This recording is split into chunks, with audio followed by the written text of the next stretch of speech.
Three, two, one.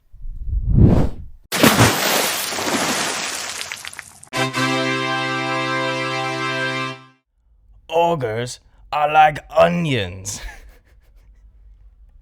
Hello, everybody, and welcome to another episode of Franchise Deep Dive with Jake and Josh, the podcast where we break down, dissect, and discuss all of your favorite and least favorite movie franchises. I'm Jake. And I'm Josh. And today we continue our little animation trend, and not only our animation trend, but a little Dreamworks companion piece, if you will. If you guys didn't check out our last episode, we talked about the entire Kung Fu Panda quadrilogy. It was a lot of fun. I especially had a really good time revisiting those first two movies. But now we are continuing that with a three-part series covering the entire Shrek franchise up to this point.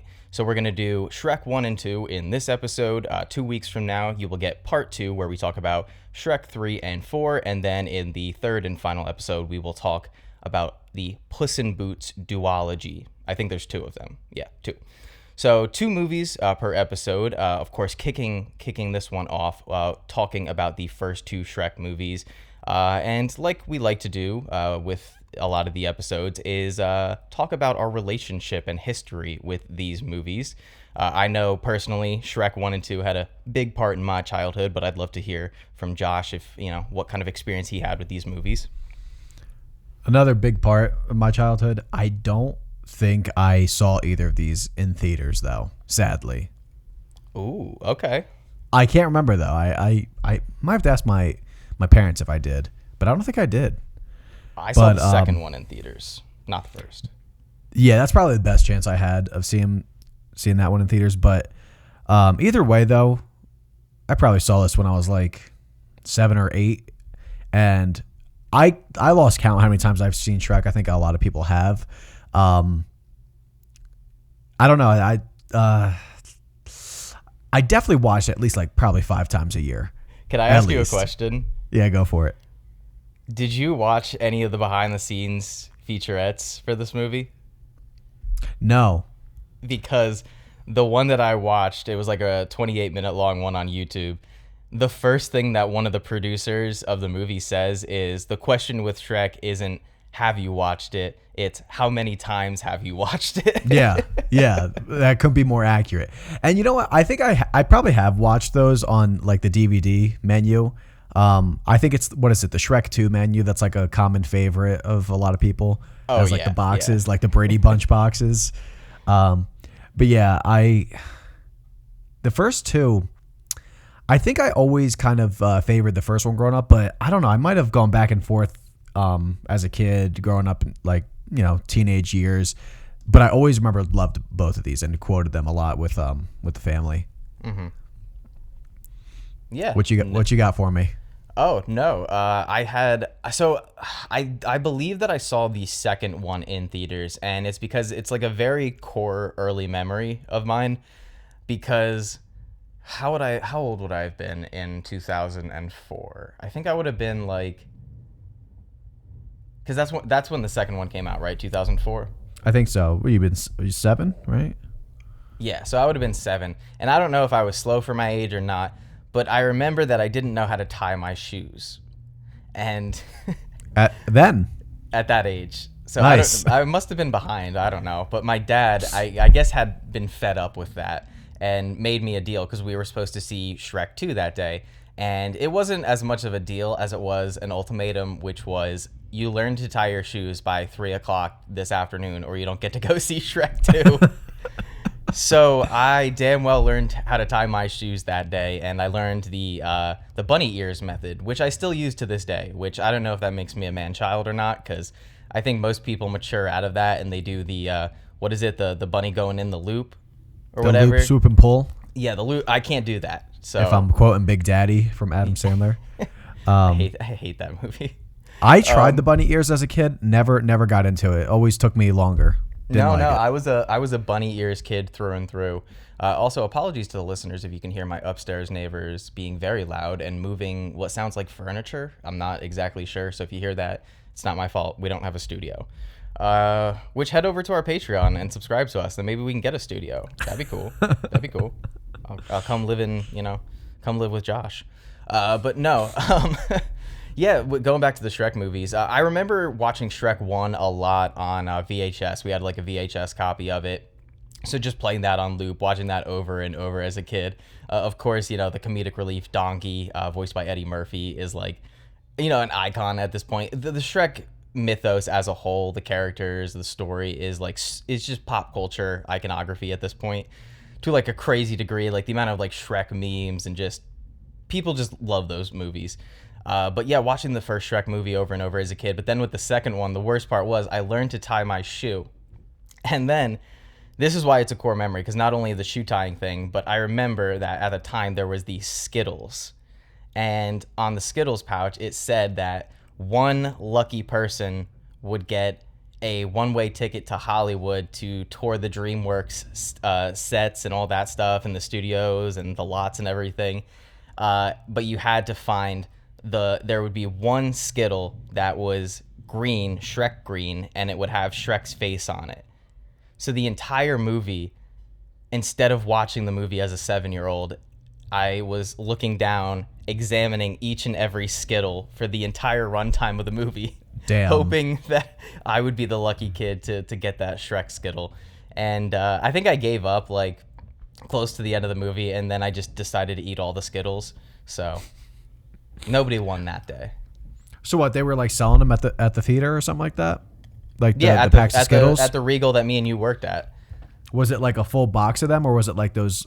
No, like it was just a pack. Of Skittles? It was just like a normal pack of Skittles. Oh, so you didn't even have like that, but you had probably like 10 chances for a green Skittle. Not many chances, but you know what? It was really, I remember it being very difficult in a dark, dim theater trying to analyze the color of the Skittle and seeing if there was like a Shrek face on it. Was that like, I don't remember hearing about that like ever. Yeah, it's probably like the Danimals, Zach, you know, Sweet Life of Zach and Cody Danimals cruise where, you know, nobody ever really found out who won and if that cruise ever actually happened. So, you know, it remains a mystery. Could you imagine? Yeah.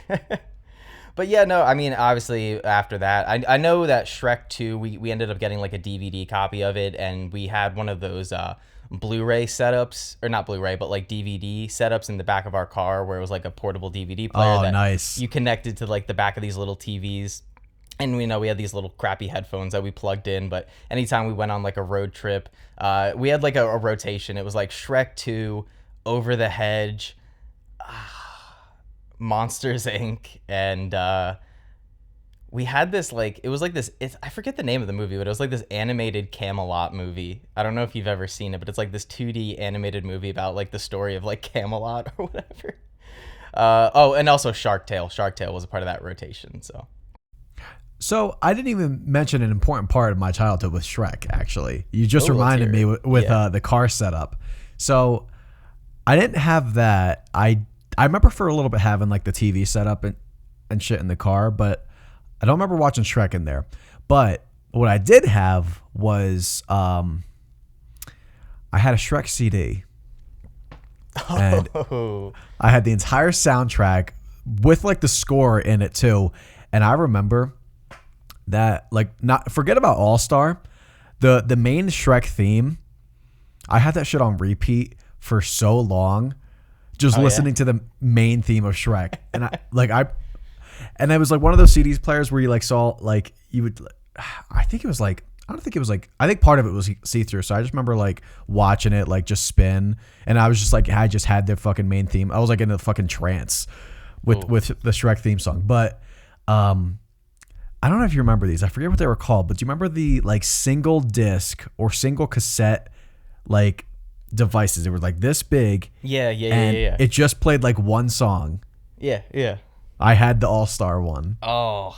So well, I did listen to that over and over, and I listened to the Shrek theme song over and over. Did you know that apparently All Star was supposedly just a placeholder song that they had thrown in the movie just to tide people over, tide the creators over until they could find a better song to put. But I guess test audiences just ended up loving the use of All Star so much. And obviously nowadays, like you hear All Star, the Smash Mouth song, of course, and all you can think of is Shrek. Like I don't think a single person who has who has seen Shrek doesn't think of that movie. When You they hear almost that song. think that the song was made for Shrek.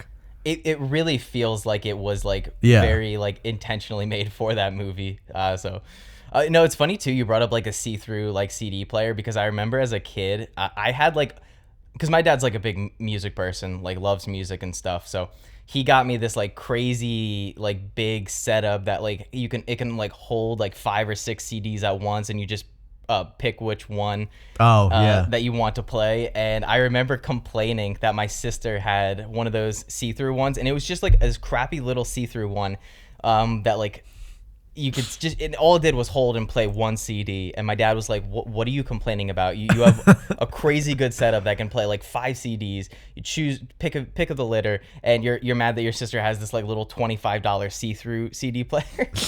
I was like, yeah, but it looks so cool. I want to see the CD, but yeah, no, I mean, I guess that's, kind of all the backstory with these movies for us, unless you have anything more. If not, you ready to tackle these first 2 Shrek movies?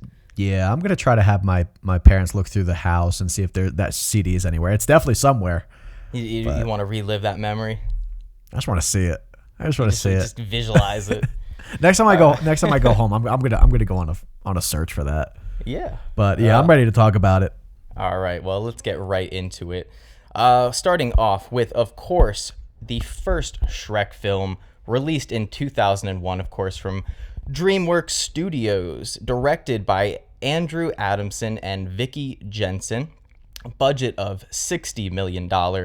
Box office of 492.5 mil and a Rotten Tomatoes score of 88%. It also debuted at Cannes Film Festival and competed for the prestigious Palme d'Or Award, which, if you guys know anything about film festival circuits, Cannes is one of the biggest festivals. It's one of the most prestigious ones, and the Palme d'Or is pretty much the film festival equivalent of the Best Picture. It is a lot of the best films of the last forever are Palme d'Or winners. Some of my favorite films in recent years, like Titane, Palme d'Or winner. Anora won the Palme d'Or last year, up for Best Picture right now. So for the fact that this movie to compete for that award is already a testament to its quality. It was the first animated film to compete for the Palme d'Or since 1953's Peter Pan. So really, almost 50-year span between animated films competing for that award. So I thought that was like a pretty cool little fact. Yeah, and it was also the first animated film to win an Oscar, but I was like, wait, that can't be right. Like, and I was like, wait, when was that award created? And I guess that was the first year it was created. It was. So I came across that too. I was like, oh, cool, first ever win. Wait, hold on. 2001, which is crazy because animation has been around for just like so long. Imagine how many awards Disney would have if it was around since like the 50s. My God. But I think there was another award. I don't know if it was like in place of it or not in place, but no, never mind. That's not an Oscar. Never mind. Yeah, that's strange. I thought that was a thing at least in the 90s, like with Pixar coming in. But, yeah, it's. So yeah, I guess that's not as impressive of an accolade to just say it was the first animated. Yeah, well, it was. I mean, it's still won. But it won. First what to do it. I guess it's. What was the competition that year? Shoot. I don't even remember. Yeah, look that up. I'm gonna read off the IMDb synopsis and kind of set the stage for the 5 people that have not seen the first Shrek. Spoiler warnings, guys. Spoiler warnings for Shrek 1 and 2 if you haven't seen this 24-year-old film that almost everybody I know has seen. But the film goes as follows. A mean lord exiles fairy tale creatures to the swamp of a grumpy ogre who must go on a quest and rescue a princess for the lord in order to get his land back. And that kind of, sets up the stage of the film. You have the character of Shrek, obviously voiced by Mike Myers, the actor, not the serial killer, who replaced Chris Farley, which is something I want to touch upon a little bit later when we get more into the kind of behind-the-scenes facts about the movie. But yep, he kind of replaced Chris Farley late in the game, who had recorded most of the dialogue for the film, but then sadly and tragically passed away before the completion of the film. Then Mike Myers steps in to voice Shrek. Like we said, he is an ogre. He lives in his own little private swamp. And then because Lord Farquaad, the Lord of the Land, decides that he wants to get rid of the magical fantasy creatures, he banishes them and they all end up in Shrek's swamp. And he makes a deal with Lord Farquaad and he's like, listen, I'll go get your princess for you. I just want my swamp back. Get rid of these creatures. And so that kind of sets you on this journey of the film. A very brisk film, might I add, 90 minutes long, very crisp in its runtime, which I very much appreciated. Just a side note, I have the nominees. Only 3 nominations total that year, but it did beat Monsters, Inc. Okay. And this is actually reminding me, I didn't see, I don't think I saw Shrek, but I did see this one that came out, Jimmy Neutron, Boy Genius. I remember seeing that one. Jesus. And I wish I saw Shrek, but that's okay. So it had Monsters, Inc. as competition, which Monsters, Inc. is very good, I think. The question is, do you like this more than Monsters, Inc.? I probably think Monsters, Inc. is better. Really? I probably do think love so. Monsters, Inc. I'd have to watch it now after having rewatched Shrek, but I just think Shrek, and kind of getting into what makes this film so special. For starters, one of the really cool things that I wanted to mention was in very kind of similar comparison to when we were discussing the Kung Fu Panda movies, especially the first two. This film took about 4.5 years to make. Which I thought was really, cool and impressive. Obviously, a lot of work and time went into making this film. I think getting more into the second one, that has aged better in terms of its animation, and I'll get into the budget and all of that stuff when we discuss that film. That one holds up a little bit better in my opinion, but even for a film like we mentioned that is now 24 years old, coming out in 2001, the animation I still think holds up pretty solid in a lot of the scenes. Some of the textures look a little dated. Some of the facial expressions on some of the human characters maybe don't age as well as they could have, but again, for a film over 2 decades old at this point, I still think it looks pretty solid. Not sure if you agree on that one. No, I agree too. I'm interested to hear when we talk about the second one, No, actually, I guess some of like the hair animation, even like with Prince Charming's hair in the second one. I don't know if that's like kind of like what you're talking about, because I'm trying to remember. I want to see like a comparison of animation, because I don't think I'm the best at like analyzing how well animation is like dates itself or like ages itself. So like I think Shrek still looks pretty good. Do some people say it looks creepy? I haven't seen that complaint too often. I guess you'd probably have to ask the opinion of maybe a younger person who didn't grow up with the films and doesn't have as much kind of nostalgia with them. Well, if they think it looks creepy. What does look incredibly creepy is the original animation concept. I'm not sure if you've seen what that looks like. Yeah, I did. So for anybody unsettling. interested, it's very unsettling. But for anybody interested, you can go on YouTube and just type in like Shrek original concept animation. And I think it's like a 1 and 45-minute long clip. And it's this little animated musical sequence. And I forget the exact song that they use, but it's like the original design for Shrek that they had done to pair with the voice of Chris Farley. And I think in the last couple of years, they actually had released some early concept art and early animation efforts in pairing with the lines that Chris Farley had recorded. And one thing that becomes very apparent through any kind of minimal research of the origins of the first Shrek movie is that it was kind of a tumultuous process and project as a whole, starting off with the fact that once Mike Myers kind of stepped into the role replacing Chris Farley, they almost had to rewrite and recontextualize the entire film, as a lot of the original designs, the original tone, and just the character depictions in the film are very, very different from what we ended up getting in the final product. It was a lot more creepy, a lot more disturbing, both visually and just story-wise. It was much less of the kind of pristine, upbeat story that we ended up getting. And I want to like go on record and say I don't know if the original version would have been a better or worse film. You know, I'm not going to play that what if game, but I do think the final product that we got was just so much more accessible to a wider audience that I don't think if they had gone with the original concept and designs that Shrek would have the mainstay in pop culture that it's had for so long. You know, I think. Do you wonder if it would have been better?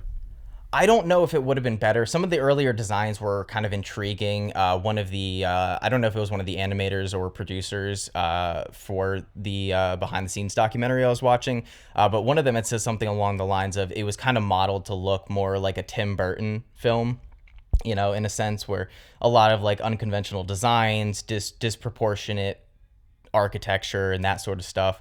And again, it looked interesting, but it also seemed much more niche. Like, again, like not just like the visuals, but like the characters and the story.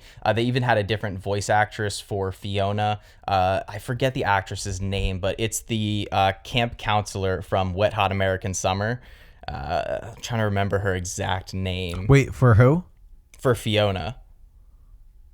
You talk about the actress? Yeah. Oh. I'm looking up her name. I only remember right Elizabeth Banks. No. So it's Janine Garofalo. She plays the camp counselor in the Wet Hot American Summer series. Oh wait, yeah, I know who you're talking about. Yeah. She's like the one who's like a little bit older. She has like the relationship with the science guy in that movie, which I love that comedy, guys. If you haven't seen Wet Hot American Summer, check it out. It's like a very fun, surrealist, over the top comedy. A lot of early stars in that would go on to, you know, do bigger and better things, but kind of returning back to Shrek. Yeah. So originally, obviously, Chris Farley as Shrek, and then Janine Garofalo as the voice of Fiona. And apparently, and still to this day, Janine Garofalo has no idea why she got fired. A lot of people suspect that her original character of Fiona was written and voiced to be the sort of counter opposite to Chris Farley's more upbeat and optimistic Shrek. So when Mike Myers came in, they had to rewrite that character and kind of make it fit with what Mike Myers was doing, which is a much more gruff, grizzled version of Shrek. Then they needed Fiona to be a more upbeat counterpart to that. So that's probably why they kind of switched to getting Cameron Diaz and giving us the version of Fiona that we would end up getting. Damn, that sucks. That sucks for her. Yeah, it does suck. Damn. But you know what? I think, you know, Cameron Diaz does a really great job, and that goes for all of the voice actors in the film. It was really fun just seeing kind of the behind the scenes of them recording the voice and audio in the booths, and it just seemed like they were having a lot of fun with it. Like, they weren't just standing there doing boring, monotonous voices. You know, they're getting really animated with it, and you know, moving their bodies along with it. And you really, I think, feel that in the vocal performances. Not sure if I'm just reading too much into that, but... No, I remember watching those a long time ago. I should have watched them again before this episode, but I love watching like behind the scenes stuff like that where you see them voicing it, because you wonder like what their process is like when you just when they're just working with their voice. But I'm trying to just read a little bit more about how it revolutionized animation, because it wasn't the first to do like 3D animation, but I guess it like pushed the limits and boundaries of it with like how it worked with like textures and tones of like expressions and stuff like that. So how much acknowledgement do you give for that, and like credit to that for like at least like, you know, progressing animation, even if it like might be a little aged? Well, I mean, like that, and that goes back to, you know, what I love about just film and cinema as a whole. And, you know, we've discussed this and debated this recently, is just I'm very big on pushing pushing the envelope, pushing boundaries, whether it's the visuals, whether it's the story. And while I think that some of maybe the textures and some of the way that the light hits the animation in certain scenes, maybe it doesn't look amazing to this day. Like, you know, you have films like, even like, again, like Shrek 2, which comes out 3 years later. You have the Kung Fu Panda movies, which I understand are also, you know, the first Kung Fu Panda is 2008. So that's, you know, still 7 years after this first Shrek movie.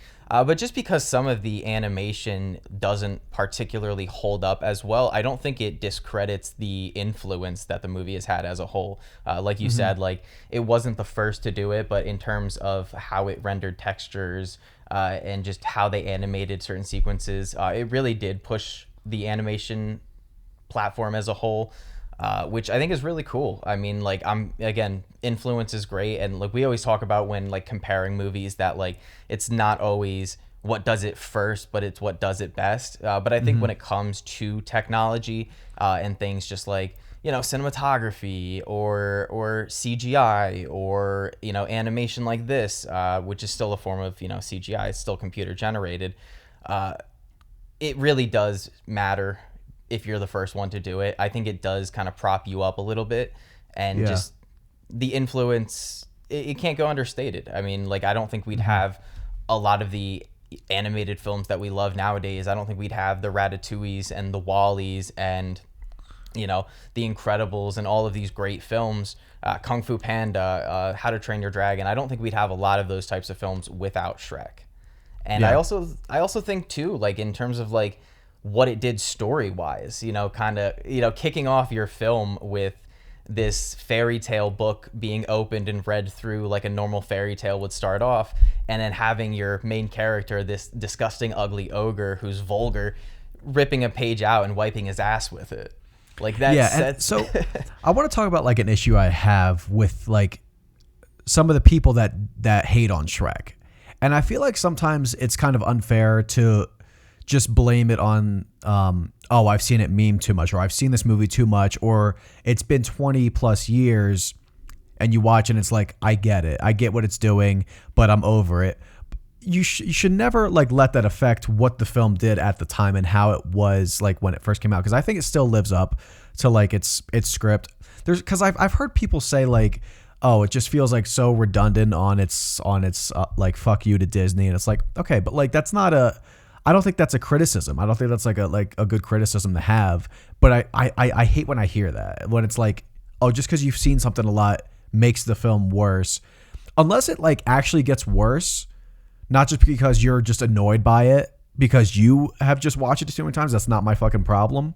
Like, then, I mean, what? If you just watched it twice, it'd be great. It's just weird.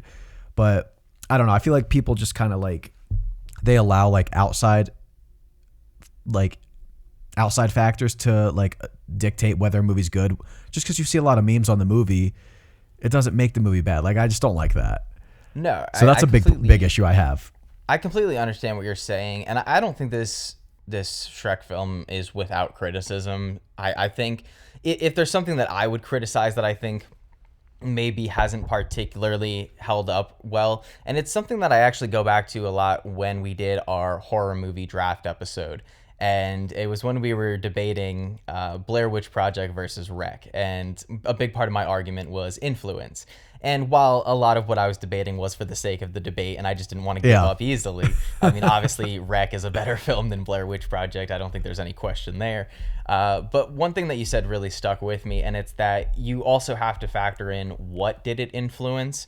And whereas I think a lot of I don't even see this movie as a big fuck you to Disney as much as I see it as taking the conventional tropes and a lot of what you've come to get familiar with in the fantasy animation genre, these fairy tales, and just taking that and kind of flipping it on its head and taking a conventional story and doing something fresh and fun with it. You know, This isn't like it's not like the first time we've ever seen like a story like this where the girl ends up falling with the guy that she's not supposed to, and it's like this unconventional love, and you know, it's not the first time we've seen that. But for them to play on all of those cliches and tropes of fairy tales and it's very on the nose about it. And yes, there are some fuck you Disney elements, like when they get to Duloc and the little song that gets played with the little puppets or whatever, and it's like a playful fuck you. It's not like, I don't think the people actually have a vendetta against, well, maybe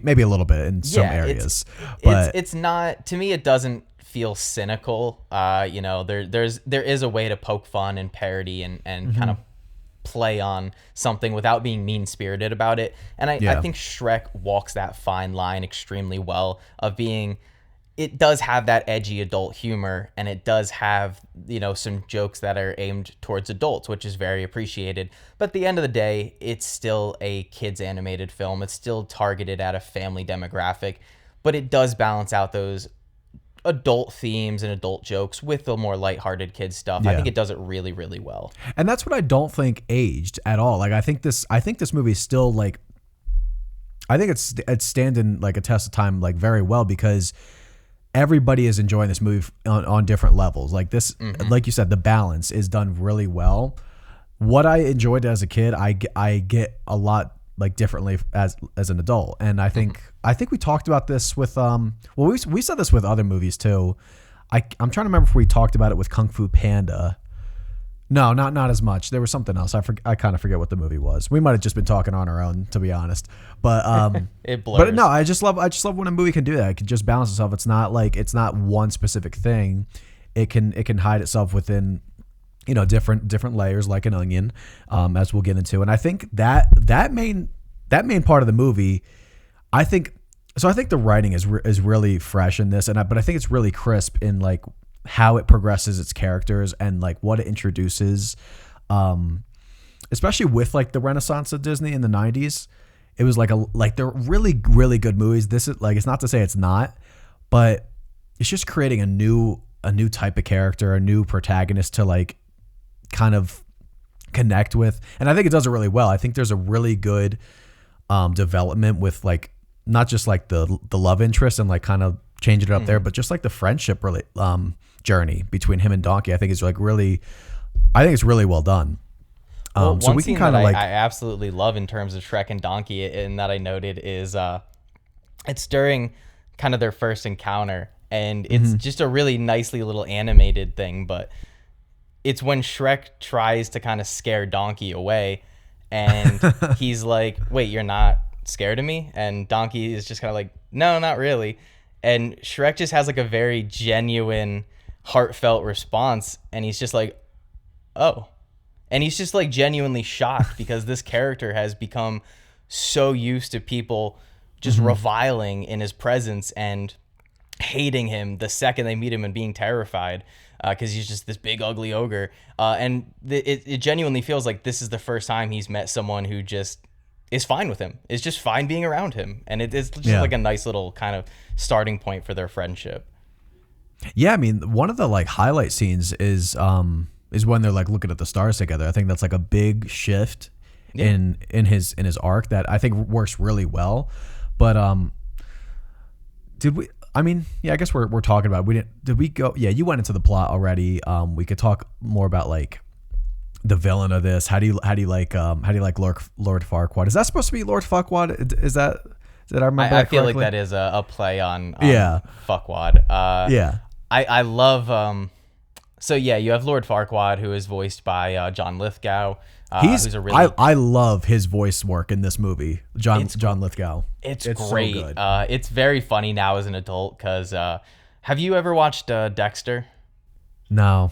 So he plays a killer, like a very seriously threatening and menacing killer in one of the seasons of Dexter. And so like now seeing it as an adult and like watching Shrek, his voice just he still is like a funny comical character because he has like this very intimidating deep voice that John Lithgow has, but he's just, and listen guys, I'm short, if you're a short king, all power to you. We love our short kings out here, but Lord Farquaad is just like comically tiny, and he takes himself so seriously, And everybody just jokes about his height, like especially when Fiona doesn't know what Lord Farquaad looks like yet, and Shrek and Donkey are just going back and forth making jokes about his height.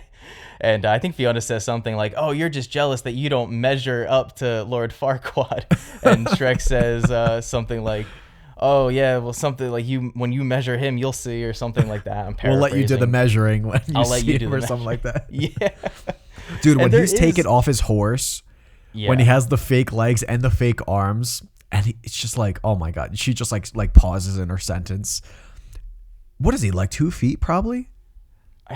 He's gotta be. Oh wait, hold on. I know for a fact that we live in a modern day where we can look up his actual height. I know that Google AI has this answer. I'm gonna say 3'5". I'm gonna say 2.5 feet. 2.5. All right, let's see. He's 4'6". No, he's not. That's crazy. Maybe with the hat on. Maybe with the hat, he's 4'6". But he is just such a great character, and while I think, and lending my hand to kind of my thoughts on the next film, I think they improve on the villains in the second film, in a couple of ways. I still do very much love Lord Farquaad. He is just such a fun comedic presence, and again, not just because he's like super little, but like again, the way he takes himself so seriously and just his interactions with characters. Like I love the scene when he's trying to torture the gingerbread man, and so good. It's just it's. I played fucking up love so, Gingy. Gingy is so funny. He's so great, and I don't know who voice acts him, but they get this really just great high pitched voice that every time you hear it, it's just like a little treat. Just like Gingy is, he's a little treat, a little treat. So of a character. I assumed you did like the fairy godmother more than Farquaad. Yeah, I think she has a much more fun presence, and I think just the story of the second one is a little fresher and more exciting.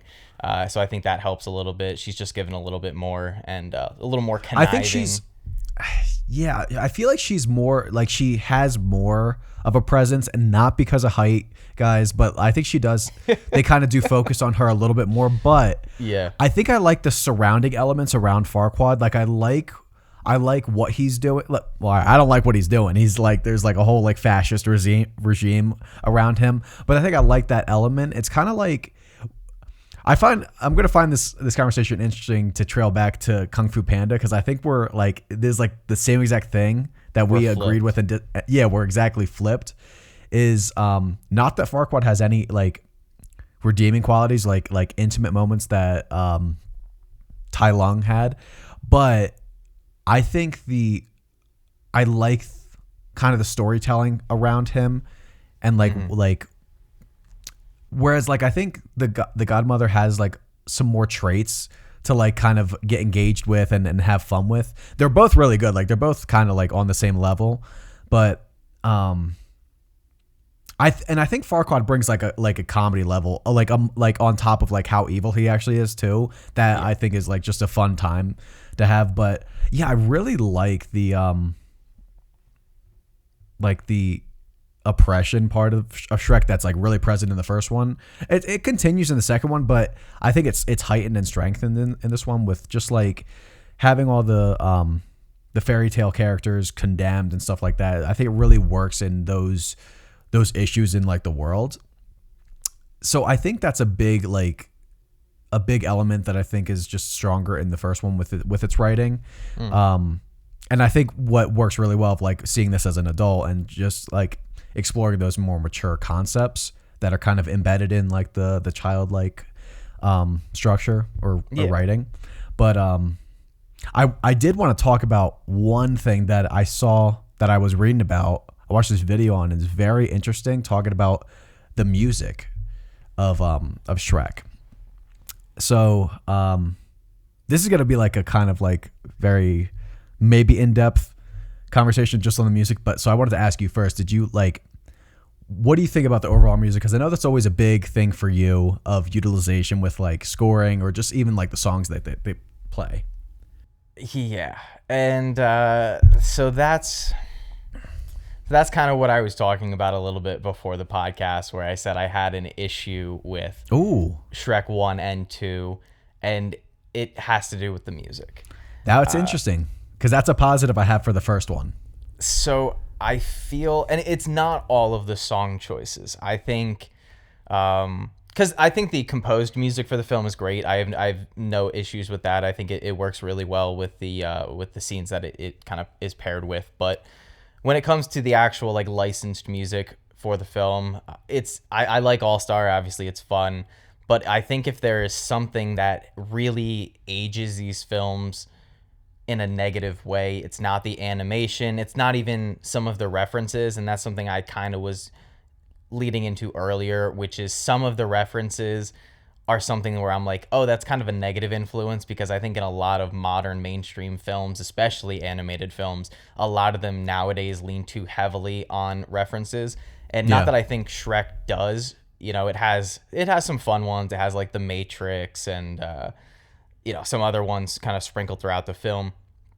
I think that was maybe not the greatest influence on animation, where a lot of them nowadays do that and just not in a great way and a little too much. Like, whereas like it makes sense for Shrek to do a Matrix reference, because 2001, the first Matrix, 1999. Now you have like Space Jam 2, A New Legacy, which is a film that came out in like 2021, and it's doing a Matrix reference to a film that came out, 20 plus years earlier. So, not the greatest. But when it comes to the licensed music, I did feel like that's something that does take me out of it a little bit. And it was something that I really liked in Kung Fu Panda, especially, again, those first two.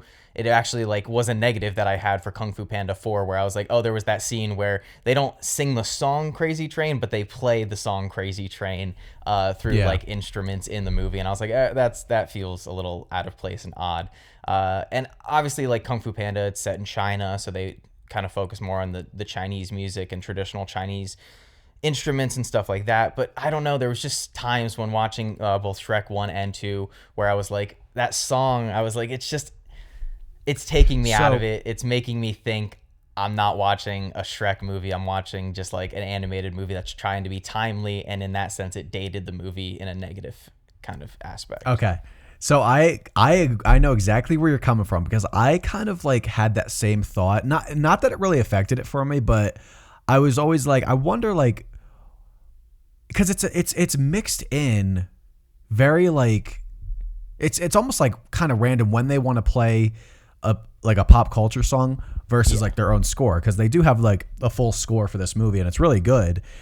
And then I saw this video. It was like a 20-minute video just dissecting the music of this movie and why it heightens the movie. And I was like, holy shit, my mind is blown right now, because he divides it into the pop music versus the score. And I'm going to send it to you too, because I really was intrigued by this.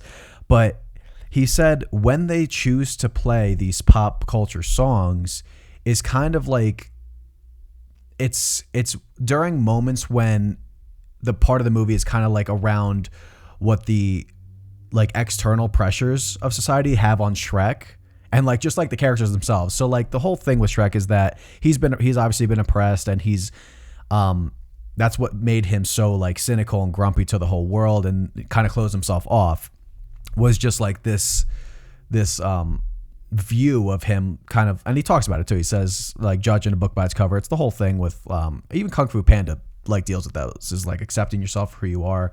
But that's like a big theme, is the oppression. So when they play these songs, say like All Star, so I have like a little bullet point. So the opening has All Star, and it's when he's kind of like leaning into the stereotypes of like being an ogre.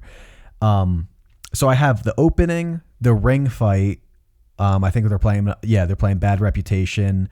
Their montage quest where they're like going through, him and Donkey are going through like day and night, and I forget what song it is exactly. Shrek and Fiona, when they're bonding and blowing balloons, they all kind of fit this. Like those scenes fit not who the characters truly are. It's kind of like what their stereotype is. So like the opening, obviously he's like disgusting and stuff like that, but it's not really it is who he is, but it's leaning heavily into like what is like all he's seen for. The fight, he's kind of like portrayed as almost like a peaceful guy, but his mask is that he's like violent and he fights, but that's not really who he is. So that kind of leans into that. the montage, he like kind of said like they're on this journey that they don't really want to be on, kind of like dictated by the by Lord Farquaad. And even when him and Fiona, even though that's more of like a personal like character moment, Fiona's still kind of like in her stage of being someone she's not when she's like in her human form. But then it talked about the score representing the true identity of the people, and when those songs play, it's always when it's showing you who the character truly is, or just like critical moments in the movie. So like, I think when he meets Fiona, when he first like rescues her, is when they first plays that song, that like that main theme. I think it's just kind of like the starting point of like their connection kind of thing. But slaying the dragon, when they're running out of the building and it's playing like one of the tracks, which he connects it to the second one, which was really interesting. Fiona killing the bird when she sings the score song. It's kind of like when you first see her, like her inner self, her like inner ogre, like she tries to sing it, like kills the bird.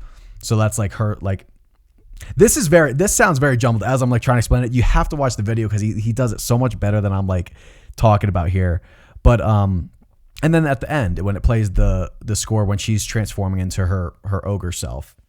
So the idea that he was saying is that they play songs to like, they only play the hit songs when it's like representing to like cater to the audience kind of thing, which is what Shrek kind of like has been forced to do, is like just kind of like stoop down to this image that everyone has of himself, even though it's not who he is. So I just thought it was an interesting way to look at it. And again, watch this video because I probably just butchered everything this guy said, but it made me kind of view it differently. And then he talked about Donkey being the only character in the movie that sings. He's like the only musical element of the movie, and Donkey is the only character that is already like self-accepted. He like doesn't care what anyone thinks of him. He's very like just, you know, he's go with the flow kind of thing. And every time he sings, Shrek like he like completely like says, all right, shut up, like that's like, you're annoying. And it kind of plays into like when there is like a song being sung, or like he's singing like the Duloc song, like Shrek's reaction is just like, no, I don't like I don't want to fucking hear that, until like the end when they sing Unbeliever, which is, I think, is a really good use of a song at the end. It like, I think it plays into it really well, but it's when everybody first comes together and sings together. So that kind of moment of like becoming like the Donkey character where everyone kind of like accepts who they are. I don't know. I think it works really well. After I watched that, it made me view it very differently with how they placed like it didn't seem random at that point after I watched that video. So that might change your mind if you watch that video, but I thought that was interesting that was your point of like what dates it for you was actually my big strength of note here. But yeah, well, so see, and I'm not opposed, so I'll have to check out that video, and I'm sure the guy does a good job of like giving reasons as to why the music is more purposeful. To me, it just, I don't know, while watching it just felt like my big problem when licensed music is used in films is it feels like the song was not in the mind of the writer when the script was written. It feels like it was added after the fact. And that's not to say that you can't use music, licensed music specifically, in an effective way, even if you don't have that song in mind. I'm not saying every time a writer writes a script, they have every song in mind that ends up in the film. And not everything is Baby Driver, you know, or something of that variety. But yeah, I mean, I'll have to check out the video. I'm not 1,000% convinced right now that I didn't do a good job. I didn't do a good job explaining it. I like the concept. I like the idea. I mean, I'm always down to like watch something that changes my opinion on a subject. It just felt while watching it, I was like, the animation is not as crisp as I would like it to be. Again, it is a 24-year-old film, but I can get past that because it did push a lot of boundaries for animation at the time. So the influence is there. We know what it would lead to. And it was a foundation, you know. There was a lot of people, you know, kind of gloss over the fact when they see animation, how much work had to go on before they even started animating back in the day. It's a lot simpler now. Still, animators work incredibly hard and are treated very, very poorly in the industry, so they really do need to fix that. But no, like one of the cool things that you see in the behind the scenes featurettes is they had to build like a ton of different models for the characters, for the sets, and what it would look like. And knowing now too that they kind of had all of this early work done, and then once they had to change actors, really scrapped a lot of that. It makes sense like why this film took 4.5 years to make. Some kind of fun ones that kind of tie similar to what the animators did in the Kung Fu Panda one, where they took a kung fu class. I guess in this film, I'm not sure if they took them or they just witnessed them, but they took part in mud baths just to see like what it would look like and how they could animate mud being used as like a bathing technique. Interesting. So that was kind of interesting.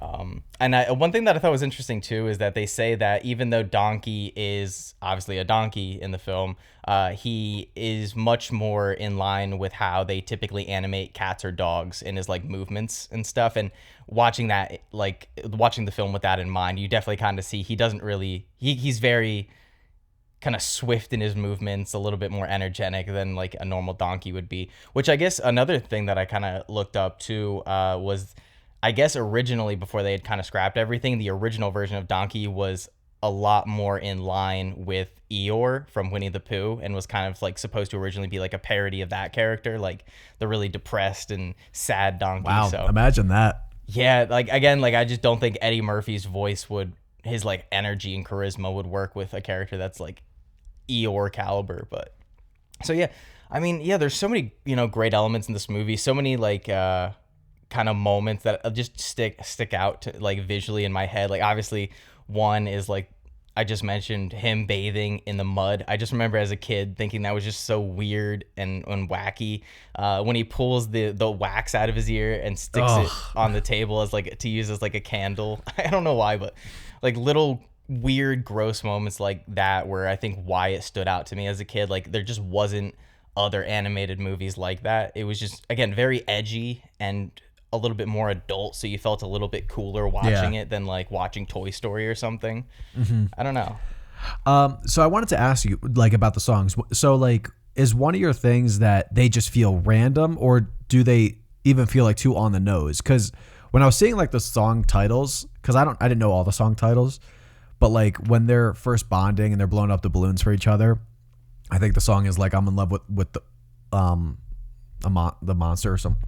Hang on, but like they are very on the nose. So I don't know if it was a matter of that or if the songs just felt random for you. I think it's a little bit of both. Like I like the songs. I want to go on record. I like Bad Reputation. I like All Star. But like you kind of start out with like saying how the guy in the video assigns like meaning to All Star. Whereas like we already know that All Star was just a placeholder song. So it makes me like find a little bit of difficulty in believing that the songs were purposeful. I think they were just popular songs that they wanted to use in the film. It's just the vibe I get, and that is what kind of takes me out of the experience. Whereas I think back to watching Kung Fu Panda 1 and 2, and I'm like, none of the music in that film ever pulls me from the world of the story. Whereas I watch this and I'm like, I'm supposed to be watching this kind of like parody of fantasy and Disney and animated films and whatnot, and play on a lot of that, but then I'm hearing Bad Reputation, and it's a good song, but it just kind of throws me out of the world of the story and like takes me out of the experience a little bit. It's again, they're not bad songs, and it's not to the level of like the Fear Street trilogy where you're getting like a needle drop like every 2 seconds of a different song. So at least the songs are placed a little bit more sporadically. Again, I think I just do find it hard to believe that the songs had a lot of purpose or meaning other than just they were popular songs that they wanted to add to the soundtrack. Yeah, I guess well, I mean, they could have easily just placed All Star, like, I mean, maybe not with intent to keep it, but maybe they still, I don't know. Because like the other songs fit within context of the scene, almost like very like on the nose, like the title either represents what's happening in the scene or like what's being said in the song.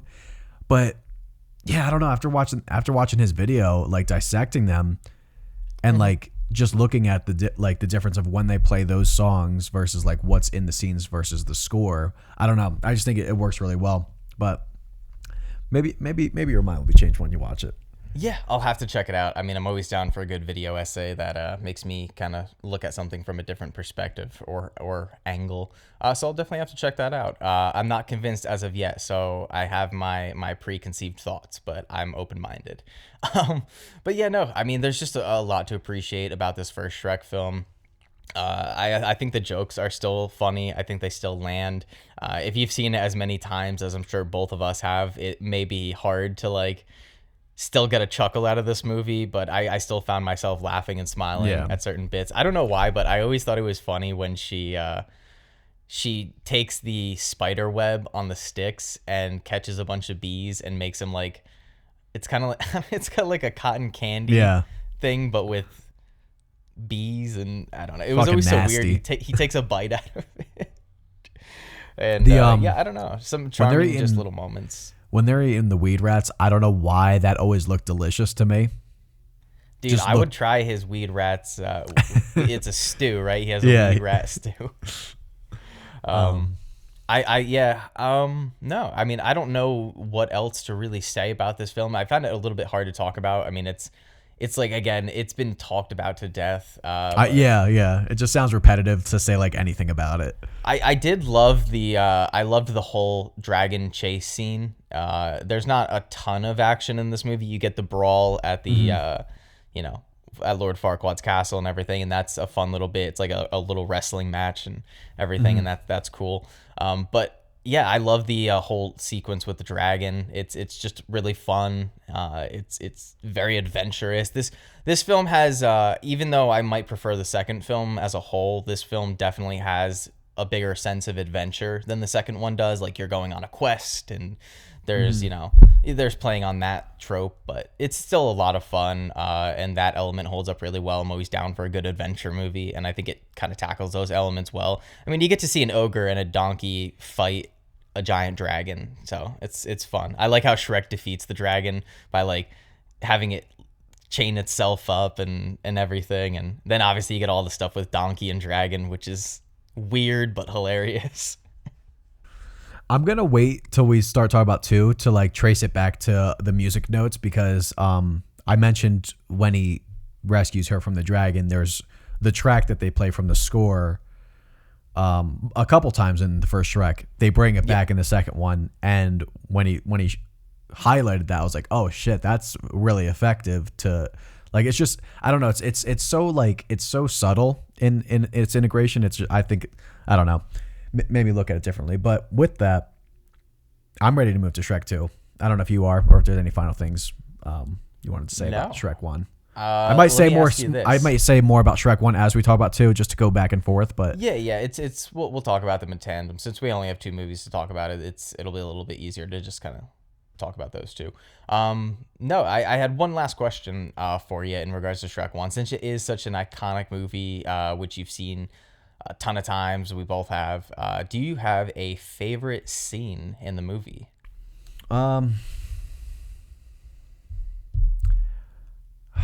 It's tough because like I'm thinking about comedy scenes, but I'm also thinking about like the more emotional scenes that have like just like really well done. I like the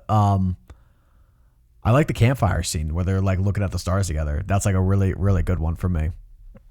When when Donkey's just like, he's just pressing the hell out of Shrek, but that's when like Shrek like starts to like leaning himself into like just their friendship, and like I think that's like a big, like, I don't know, it's such a gradual change in their friendship. I think that's like a moment where it's like really, really nicely handled. But you get like the character shift in Fiona too when she like overhears it. There's like a lot of important parts in that one scene, and I think it really heightens Donkey, because like I think when I first watched this, I always viewed Donkey as just like the comic relief of the movie, but he's like a really like important emotional factor in like how Shrek learns to like accept himself and like to get the confidence to like pursue even like Fiona. He's like the bridge between him and Fiona. So like, I don't know, you kind of like don't realize that he's like the emotional core, kind of, because he like creates that bridge for that transition, I think. So And I'm going to talk about why that's important when I talk about the second one, because I like Donkey so much more in the first one than the second one. Interesting. Okay. All right. I'm excited to hear that. Yeah. All right then. Shall we move on to I'm ready. Shrek 2? Yep. All right, guys, we're going to take a quick commercial break, and we will be back in just a moment. All right, guys, thank you for holding for that brief commercial break. We are back and concluding this episode with Shrek 2, released in 2004, so 3 years after the release of the first film, this time directed by 3 people, that being Andrew Adamson, returning from the first film, Conrad Vernon, and Kelly Asbury. It had a budget of $150 million, which is a lot more than the first one, but made a box office total of $935.5 million. Has a Rotten Tomato score of 89%. So almost $100 million more in budget, but almost cracked $1 billion at the box office in 2004. Which Let me tell you what's shocking to me about the Rotten Tomatoes score. I think Shrek 2 is like, I've always saw this as universally more popular than the second. The audience score is low on Rotten Tomatoes. Is it really? It's a 69 for the second film. Yeah. What? That made no sense to me. Am I having just a bad memory? I always thought, again, it also was the fan favorite. Wow. Wait, what does the first one have? Like 80 something or 90 maybe? Shrek 1. 90%. Jesus Christ. Well, guys, the critics had it right this time. Wow. They had it right. Jake lending his hand. Some may disagree. Some, even with the name Josh, may disagree. I do disagree. And I'd love to get into why. But before we get into that, let me read off the synopsis of this here second film so we can give the folks at home who want a little refresher or haven't seen the film in a hot minute or just don't care about spoilers, if you're still listening and haven't seen these yet, which if you haven't seen Shrek 2 in your life, then you really haven't lived. Okay. The film goes as follows. Shrek and Fiona travel to the kingdom of Far, Far Away, where Fiona's parents are king and queen, to celebrate their marriage. When they arrive, they find they are not as welcome as they thought they would be. Good little short, sweet synopsis, I think. Always, obviously shorter than what I would have said. That's a step for you. Yeah, I know. We should have just been doing this from the beginning. But yeah, so like you had said, at least in both of mine and Josh's memory, Shrek 2, we both always thought that was kind of the more popular between the first and second Shrek film. Maybe, I don't know, maybe we're making that up. Maybe it's Mandela effect shit. I'm not exactly sure. But yeah, so this one I actually tend to agree with my fake memory, I guess, as I'd always remembered enjoying Shrek 1 as a kid, but for some reason just always kind of loved Shrek 2. Maybe it's just because we had the DVD and it was on the rotation for all of those road trips. So I had just seen it more times, perhaps. But watching it here as an adult, I do think it's just better than the first film. Not in a really significant way. You guys will see with my scores, they're not too far off. But I do think that Shrek 2 kind of surpasses the first film in almost every way. I think the animation is better. I think the writing is a little bit sharper. They go with a couple of more adult jokes, some that are kind of wild to me in hindsight, one specifically. But yeah, I think the music is better. I still don't love the inclusion of like the kind of popular songs and whatnot, but I don't know. Maybe is the music better? I think like I at least felt like the compositional music was a little bit stronger, and some of the themes were just a little bit more memorable. Again, not by a wide margin. I think the music in both movies, like on a compositional level, like not the licensed music, is still really great. But yeah, I don't know. I just think the characters are a little bit more interesting. You get a couple of fan favorite characters in the second one. Obviously, I like Fiona's parents, the king and queen, are great. I think the queen is voiced by Julie Andrews, if I'm correct. You obviously get fan favorite Puss in Boots, played by Antonio Banderas, which is a super fun character. And a really fun fact about him is they had to create an entirely new computer software animation program just to animate Puss in Boots because his fur was so challenging to animate for the time. So Wow. I thought that was pretty cool. And that just kind of goes back to what I was bringing up a little bit in the first one, where in this second film, in terms of like animation, I felt like it held up way better than the first one. It has the benefit of being released 3 years after. With the first film, you're starting from the ground up. So with the second film, you don't have to spend as much time on character models since you have a lot of them already figured out. But even just like some of the issues I had in the first one, like some of the human characters, their facial features and expressions seeming a little bit wooden at times. In the second film, I just didn't really have that problem. I think because now they had to really focus on human characters like the queen and the king and whatnot, and Prince Charming and the fairy godmother, more fun additions to the cast. Because they had more human characters, they really put an emphasis on making their animation and their facial expressions and how they moved and whatnot feel a lot less wooden and robotic and whatnot. But yeah, that's because you were kind of curious in the first one. So that's also just like the lighting and the textures in this movie. They just seemed a lot more refined and textured than in the first movie. Wait, Again, you 3 talk years about later, that potion scene?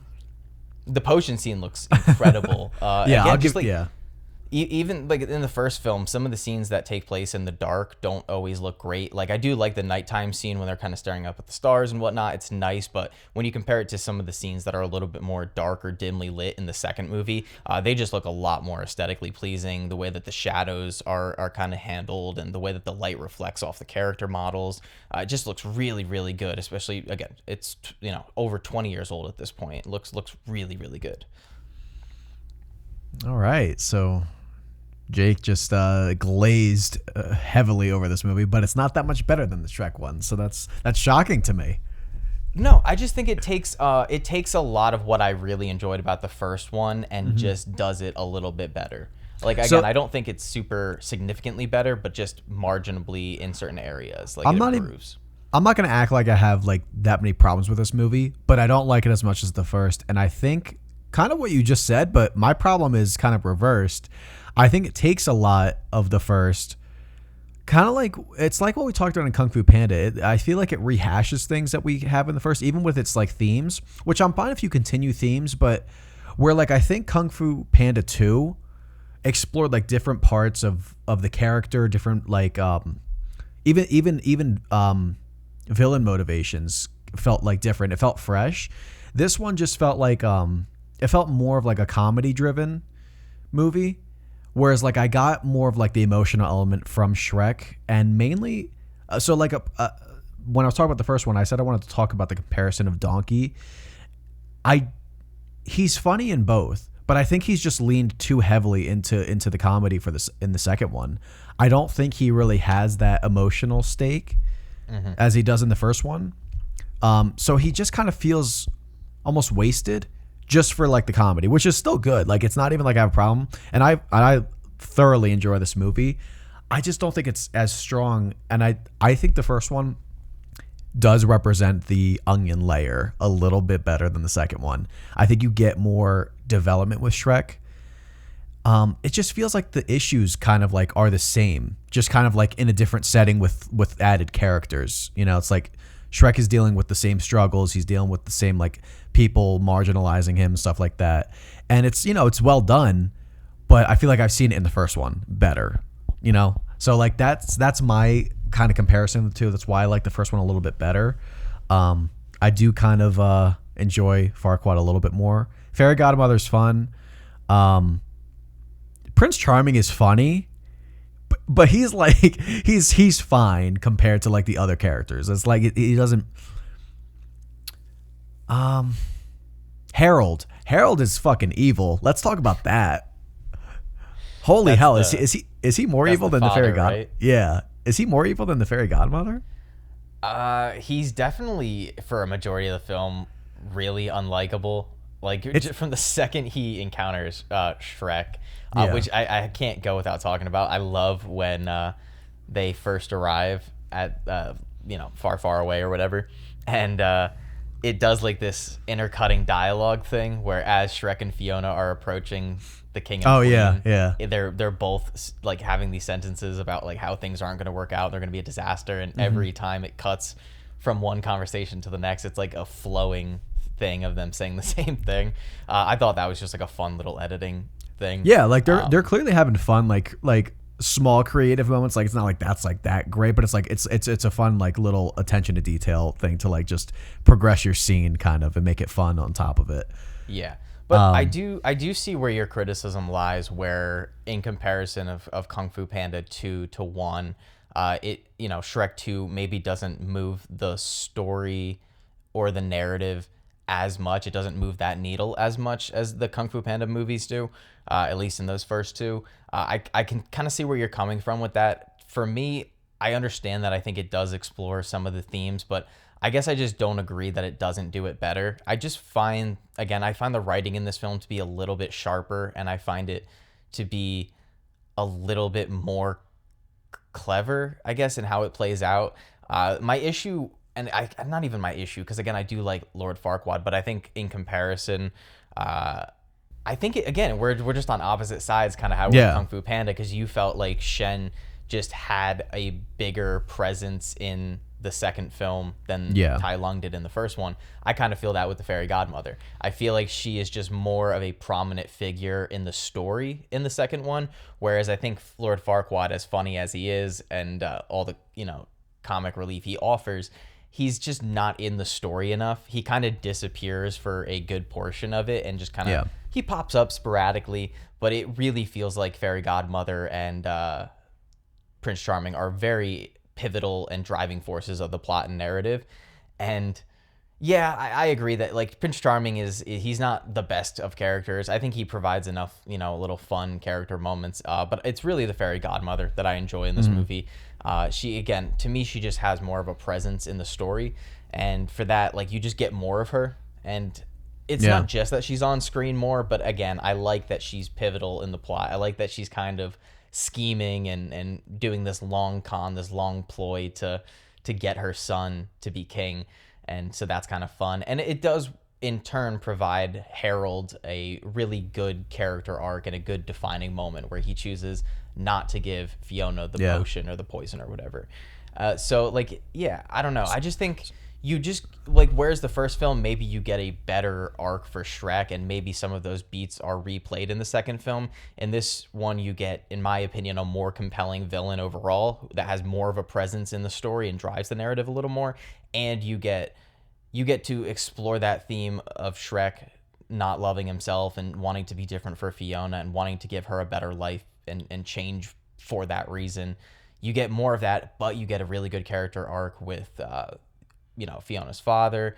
And whereas the first movie, it does, Donkey maybe has a better emotional presence in that, and it's because of his closeness to Shrek.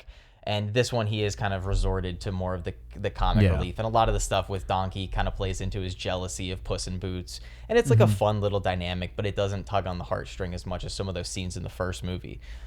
But in my opinion, where maybe Donkey takes a backseat, it's kind of like Kung Fu Panda 2, where Shifu takes a backseat to a lot of the story, but because of that, other characters get to shine. You get more characters in the spotlight. And I just really like the new cast of characters that we get. Again, like, all of them just, I think, add a lot of fun to the story, different emotional angles. You get a little bit more about parental love in this one than you do in the first movie. And that's, I think, a good emotional core to it. But yeah, I also think Fiona kind of takes a backseat in this one too. She's not as interesting to me in this one as she is in the first one. So I think kind of like almost sacrificing Donkey and Fiona to like throw in, and again, it's a lot of fun, and it's not even like they're throwing in bad characters. I like the Godmother. Harold is fine. I want to like him more than I feel like I do, because it's really hard to like. He spends so much of the movie being like so unlikable that it's like kind of like spur of the moment redemption, and it doesn't really like affect me as much as I want it to. But it's minor kind of, because I still do like him. I guess I just don't agree that Fiona takes too much of a backseat, because I do think she has her own kind of interesting story going on in this one, where the first one was about her accepting her as herself. This one is her not only accepting herself, but standing up to her parents and saying, like, no, like, you can't control me anymore. Like, I know you tried to do what you thought was best for me, but now I'm doing what's best for me, and that's being with Shrek. And I think that is an interesting way to take the character. And I think overall thing is there. I feel like I don't get that much with like the standing up. Like, I don't know. I don't think I see that as much as I see her progression in the first one with like her struggles. See, I kind of feel how you feel about this one, but a little bit more in the first one. And I didn't really talk about it because we were kind of just having a lot of fun talking about all the behind the scenes tidbits and what we really liked about Shrek 1. But Shrek 1 kind of does have one of my least favorite cliches in any kind of movie. And it's the big fight moment, the moment where the characters, go their separate ways unamicably or whatever, is because one person overhears a conversation and misinterprets what's being said because they heard the conversation late and they didn't hear the beginning part. And they do that in the first one, and that's when Shrek is like, goes while they're all asleep and goes and gets Farquaad to come, and that's the big breakup moment with Shrek and Fiona. And it's only because Fiona was talking about herself and Shrek thought that she was talking about him. I don't love that whole like misunderstanding plot point. But they do that same thing in Shrek 2 in a different way. They do like the misunderstanding. It's not overhearing, but it's like it's still like in the second one it's more interesting. It is a misconstrued situation, but in the second one it's more interesting again because the fairy godmother is involved. It's like they're setting Shrek and Fiona up. It's less just a misunderstanding and more the misunderstanding is brought upon because of the villain's impact on the plot, which again just goes back to why I enjoy the fairy godmother more. Farquaad just kind of sits around and waits for Shrek to bring him Fiona. Like there's not really, again, it's all brought upon because of a big misunderstanding. Whereas the second one, you do have the fact that the villain is impacting the story and manipulating. And that's what I kind of love. It's not like a weird comparison, but like I love like some of my favorite parts of Game of Thrones are just like the chess playing and the manipulation. And not that Shrek 2 does it as good as like Game of Thrones does, but I just love that kind of plotting and manipulation. And I love how the movie kicks off, kind of setting up the plot with you get a lot of repeat beats and scenes from the first movie of Shrek arriving at the castle that Fiona's in, but this time it's Prince Charming. And he gets there and it's just like the wolf in like a woman's gown in bed. Did you catch what the wolf was reading? No. It was a magazine called Pork Illustrated. I thought that was pretty funny. But yeah, no, I just think what I loved about the first movie and a lot of the elements that they do really well and playing on a lot of those fantasy tropes and just delivering it in a kind of a fresher way under a new lens. To me, you get a lot of that in the second movie, just done a little bit better. Again, I think the animation's a little bit cleaner. The usage of kind of licensed music I don't think is as aggressive, and I don't know, maybe it just in the first one stood out to me more, but I just didn't notice it as much in like the second film. So there was a little bit more reservation in that. And so again, I want to talk about the dark humor and the dark jokes. It is wild to me that they make an O.J. Simpson joke in this movie. Did I miss that? So it's when Shrek turns. So for those listening and who haven't seen it in a while, Shrek and Donkey take this potion called the Happily Ever After potion, and it transforms them into different things. So Shrek becomes like this handsome human, and Donkey turns into this stallion, this big white stallion, and and it also turns Fiona back into a human too, and that's when they manipulate her and they make Prince Charming pretend to be Shrek, and he's like, oh, I'm a human now, so manipulating her into thinking it's Shrek, and then she's supposed to kiss him, and then that'll solidify the spell or whatever. And so it's, I forget why they're on the run, but Shrek and Donkey are on the run, and they shoot it like it's news camera footage, like it's a car chase scene on like Cops or something, and they say something like, the white Bronco is on the move, which is a reference to O.J. Simpson when he was on the run from the cops. He was driving a white Bronco. Wow. Yeah. Went over, And I was like, my head. holy shit, putting an O.J. Simpson joke in a children's movie, that's something.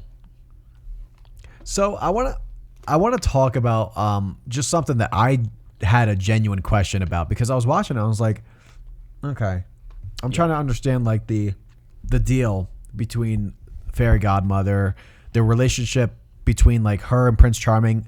So like that's his mom, that's his actual mom, right? Yeah. He But calls no her one mom, so. but he calls her mom, but no one knows that's his mom, right?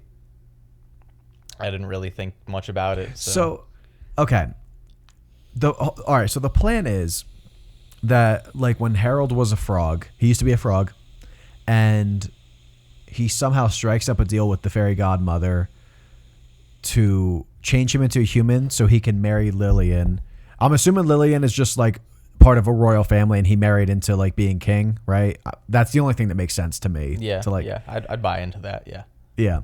And in exchange, when they have a daughter, if they have a daughter, there's a 50% chance. If they have a daughter, her son, that I don't even know if he's born yet, marries into. I'm kind of confused how that deal just starts and like is compelling to the fairy godmother to like make a deal with this frog. To like to push this whole motivation of having her not yet son marry into the kingdom. I don't really understand the motivations. She wants her son to be king. She doesn't have a son. I'm assuming when he was a frog, this is when they were like, fuck, this was like 40 years ago. I don't think Fiona is 40. All right, well, he's old. Yeah, he is old. He's really old. I don't know. I don't know the logistics of it, but I guess it's just like the long play, right? She probably knows. My assumption is that Harold and what's the wife's name? Lillian. Mm-hmm. Are already. Maybe he got turned into a frog, and she was already in love with him, and then he made a deal with the fairy godmother to turn him into a human so that he can marry her on the promise that her son would become king. I just don't believe that she has a son at that point, and I don't believe that it's maybe she knew she would have a son. She seems pretty powerful. I'm sure she could manipulate her, what the gender of her baby is. That's my assumption. Witches be powerful, man. And then to assume that they have a daughter, what if they had a son? You know, it seems like a weird deal for the godmother to strike. That's like it seems like she's like very conniving and like kind of purposeful in her evil. Yeah, and it worked out. Well, it almost did. Yeah, it worked out. That's called convenience. No, I think it's a very long, structured plan. I think she manipulated. I don't know, but I think it does play into it traces back to when Fiona says a witch cast a spell on me. I'm assuming that that's probably the godmother. I have to see the later Shreks again, because I don't know if it like talks about that too in those later films. I know the fairy godmother is in them. I think so. But if you're just watching the first and second, it makes sense if like she was the witch that casted the spell to like kind of make sure she like gets locked up in the tower. So yeah, I think that's like a safe assumption. They probably kept her in the tower specifically. I think the gist is that they kept her in that tower specifically so that Prince Charming could come and save her. Yeah. Yeah. And he just got there too late because Farquaad went after her. So I have to wonder where Lillian falls in this, because like when he gets visited by the godmother kind of in the beginning, it's like super secretive. Is she aware like of the godmother's presence at all? No, I don't think so. She's not. And she seems to not even know who Prince Charming is. When she sees him, she has no idea who the guy is. But isn't that who they decided was going to marry their daughter? No, I don't think that she knew anything about the whole Prince Charming thing. So, but so what doesn't make sense is that when Harold is talking to Lillian, he's like talking about his problem with her and Shrek being together, and he said she was supposed to marry the prince that we picked out for her. If she didn't have a say in that, wouldn't she have said, I don't know what you're talking about. What prince did we pick out? Maybe she was just under the assumption that like maybe they were supposed to pick one. Like maybe she didn't know about that, like her husband had already picked one behind her back and it was all a setup. Well, it doesn't make a lot of sense to me when I'm trying to make sense of like, previous motivations. So that's a minor criticism I have. It's not fair criticism. It's not concrete enough. I guess if you think about it too much, it doesn't completely add up. And I'm gonna think about it. You know why? Because this is listen. This film's a blast, and I might watch it after the re-record again. I did the same thing with Kung Fu Panda. I put like the first two on again that night. I love Kung Fu Panda. But I am gonna bring like some of those criticisms because this isn't just a kids movie. This is an adult movie, so I expect to for everything to line up. Well, that's fair. That's fair. But it's kind of fun to think about, like frustrating, but maybe fun to like kind of like I don't know, try and make sense of like where this even fucking started. Like the fairy godmother striking up a conversation with a frog to begin with. Can he talk? Well, yeah, he can talk. All animals can talk. Yeah, he can talk as a frog. We see that at the end, which is how fun. Does he even approach her? Like, where does he find her? Like, he's a frog. He can't get around it easily. He can hop along. He probably stumbles upon her, just in the woods. I don't even imagine like someone as vain as her would even give a toad the time of day. Well, I mean, I guess she saw the angle, right? She probably knew that he could become king, and then she saw an angle for her son to become king. I guess. She didn't have a son then, so, it's a lot of... You don't know. You're making that assumption. You're playing with knowledge you don't even know. He could be 30 years old. Yeah, but but they didn't have a daughter either. He wasn't even with her. They didn't even have a daughter. What if they had a son? Well, then the plan goes askew. Again, I'm not beyond the thought that in the lore of Shrek that the fairy godmother can manipulate it into making sure that it was a girl. I think she could do that. Maybe. I have no evidence to prove that, but that's where I stand on that theory. I buy into it. Well, all right, I guess. You either give yourself up to Shrek 2 or you don't, and it doesn't sound like you're giving yourself up to Shrek 2. No, I'm not. But like, I don't know. You know me. I'm very big on like a lot of the technical stuff, and like I'm not to say that just because something has better, more timeless animation than a film that came out 3 years earlier and is the foundation of what that franchise would come to look like. I'm not gonna, and the first one being such a boundary pushing type of film in animation. But to me, again, like not only does the film just look better, I think there's more creative camera work in like the action sequences. I think the action sequences are, a lot more fun than the first one. In the first one, you get that fun little... Yeah. In the first one, you get the fun little dragon scene, and that's great. But in the second one, I love when they kind of storm the castle with the giant gingerbread man towards the end. Fun fact, that scream when he first gets hit and his gumdrop falls off they reuse the sound from the original 1954 Godzilla movie when Godzilla screams. Really? Again, like this weird little creative sound design choice, but I don't know. It was a fun little fact to read.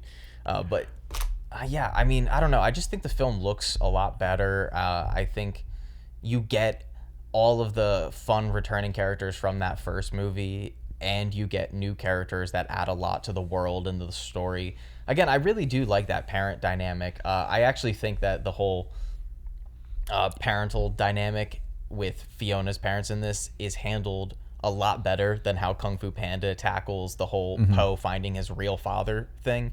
Whereas it just feels a little bit more genuine and authentic in this movie. Does it not feel like too cliche? I'm surprised it doesn't feel too cliche for you because it's very Meet the Parents-y. It is very Meet the Parents-y. And again, it's not that it's super original or that it's like the most creative thing that I've ever seen. The whole, this is my husband meeting my parents for the first time and it doesn't go well. I do think that the dinner scene is very fun when Shrek and Harold are just like aggressively eating food and it just like hyper edited. I think that's a fun little sequence. I also just love too when Donkey just stumbles in and he hops up at the table and Harold is like, no, bad Donkey.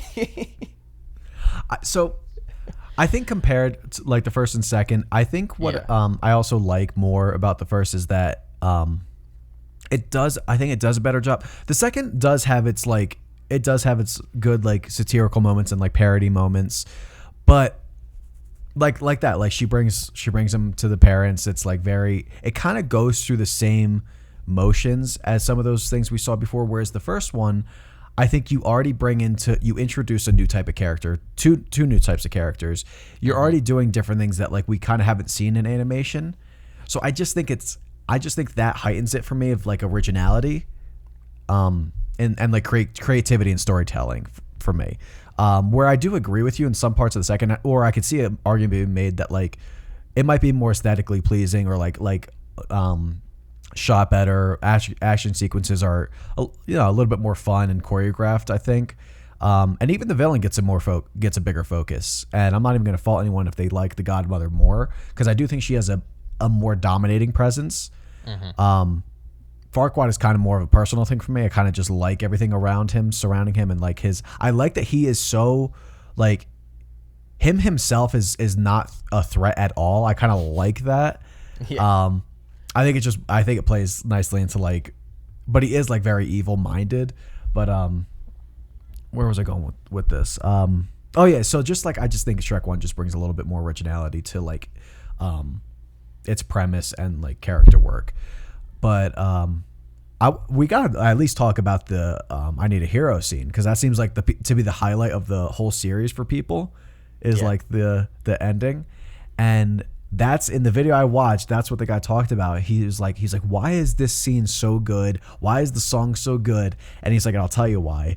And I don't know if this is even subconsciously what people are like going through when this happens, but the song mixes. So in the first one, I think it plays. It either plays like the same kind of track when he has like these heroic moments.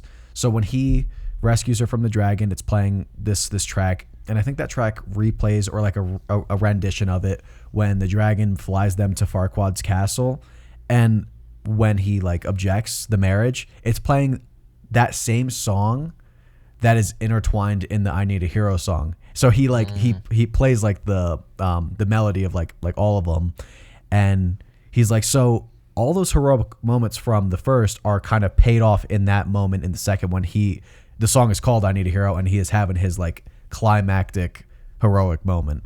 So I just thought it was a nice tie-in that the second one did with the first one. Yeah, again, like I think it takes those elements that I liked in the first one, and even some of the ones that I think weren't great, and I think it just does them better. Oh no, that was a compliment to the first one. If anybody was confused, it was a good tie-in, like you said. To the it was a good one. tie-in. The second one utilizes very well, but the first one sets that foundation. Oh, you like the setup more than the payoff?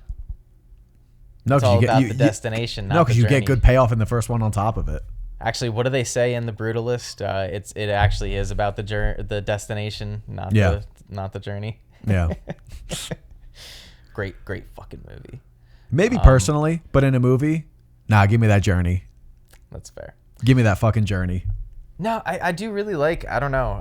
I get the whole idea that maybe it does tackle a lot of the similar character stuff that the first film does, but I don't know. I like the idea of Shrek having this opportunity to be a normal person. I think it's kind of a moving scene when he is changed into a person, and now he's walking through the city, and nobody is shrieking in fear or looking at him in terror.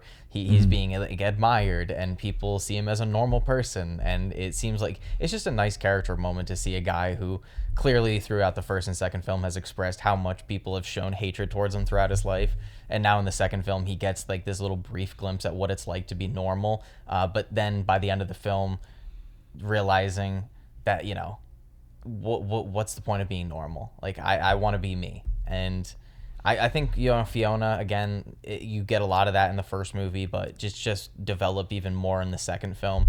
And I think to me it feels, and I don't know, maybe why it works for me in Shrek 2 and doesn't work for me in certain other sequels, is that in Shrek 2 it doesn't feel like we're just repeating the same themes. It feels like we're developing them even more and finding like a new creative way to do it. If they had kind of repeated the same story beats as the first one on top of the same repetitive thematic stuff and character stuff, then I think it would have hurt the film a little bit more. Oh, yeah. I wouldn't hold it in as higher regard. But I think because it does it in a new creative way and it offers us different character stuff. Again, like, I don't know why, but it always makes me laugh when Donkey is talking about what the potion does, and he's like, "It made us sexy." Dude, when I was watching this with Lauren and he delivers that line, I was like, I can see the fucking smile on Eddie Murphy's face when he delivered that line. Yeah. He has like one of the biggest smiles. Yeah, and like again, like you get Donkey is just still such a great part of it. We haven't really highlighted too much of him, but I love the inclusion of Puss in Boots. The textures on him and his fur looks fantastic. Like, I love that little detail. I mentioned that they had to create that whole new software for him because I think it really shows. Like, out of a lot of the character models and designs, I think Puss in Boots holds up maybe one of the best out of all of them. It just looks really crisp and clean. And on you know, I don't know. I watched it on Disney Plus, or no, I watched it on Peacock. Yeah, Peacock. I did too. Yeah. Is it? I had to get a subscription, so we did. I did that for you guys. Are you keeping it? I guess I'll have to watch the rest of the Shrek movies, right? But like, are you just keeping it for like a month? And then if I remember to cancel it, which I never seem to do. You don't own Shrek? No, I don't own Shrek. All right, well, I got Shrek back there. What are you talking about? All of them? No, just the first two. I was gonna say that'd be whack to own Shrek 3. I want to talk about one of my favorite parts of Shrek 2. It's one of I call it the funniest part. It's amongst the funniest parts, but man, does it crack me up every fucking time. The blind fucking mouse that just I want to say he's like my favorite part. Playfully, he's my favorite part.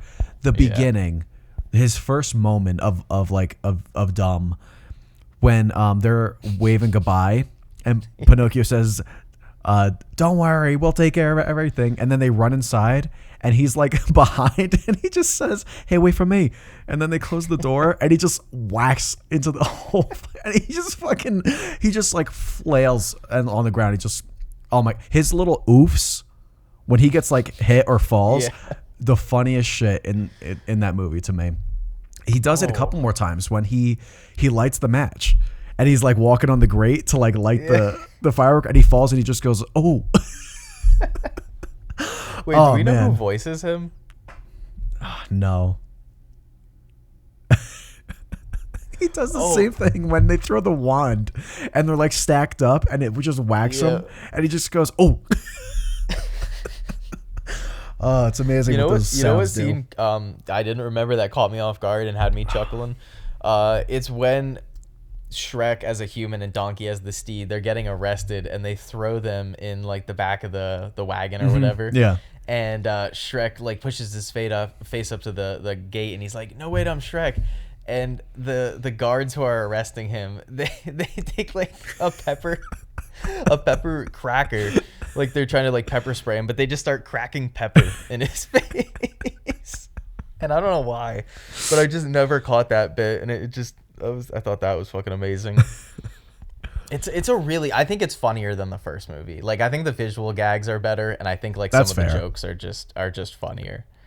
Oh, I love in the honeymoon sequence at the beginning with Fiona and Shrek. They're like on the beach and like a wave washes over them and Fiona is gone and it's Ariel making out with Shrek and Fiona just comes over and drags her ass back to the sea. Oh, that shit had me laughing hard. Yeah, and I definitely see the argument that this is the more fun one because it probably is. But just them turning like even like far away being just like a copy of like Hollywood, I think is fucking hilarious. Oh yeah, and you see the little like driveways to the houses of like Cinderella and they're like celebrities. Fucking what do you have, Burger Prince instead of Burger King? Oh yeah, I had a fun time trying to like pause it on the different stores. Banana Kingdom.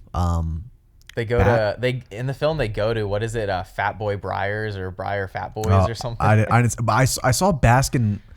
I forget what it was called now. It was Baskin Robbins, but it was something else.